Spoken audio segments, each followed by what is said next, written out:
చిన్ని life, but అందులో చాలా కాంప్లికేషన్స్.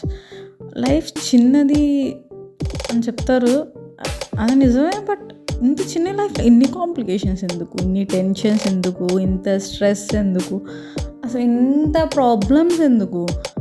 చిన్న విషయాన్ని కూడా భూతద్దంలో చూసి దాన్ని పెద్ద ఇష్యూ చేయడం మనకు అది అలవాటు అయిపోయిందో, లేకపోతే ప్రాబ్లమ్స్ లేకుండా బతకడం మనకి మజా ఉండదో తెలియదు. కానీ ఎన్ని కాంప్లికేషన్స్ రా బాబు చిన్న లైఫ్లో. True love, next studies, job, career, good partner.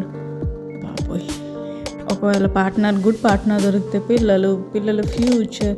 ఇందులో ఫ్రెండ్స్ ఎనిమీస్గా మారుతారు, ఎనిమీస్ ఫ్రెండ్స్గా మారుతారు. చాలామంది తెలిసిన వాళ్ళు మోసం చేస్తారు, తెలియని వాళ్ళు ఇంకేదో చేస్తారు. మనీ ఇష్యూస్, అది ఇది financial issues, next health issues, family issues, personal issues. ఏ భగవాన్, ఇంత చిన్న లైఫ్ ఎన్ని కాంప్లికేషన్స్ ఎందుకు?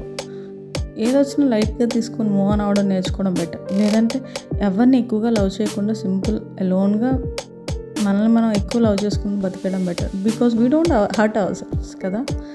So be alone, be single, be happy. If you're finding right person, go for it, or else be alone, be single, be happy.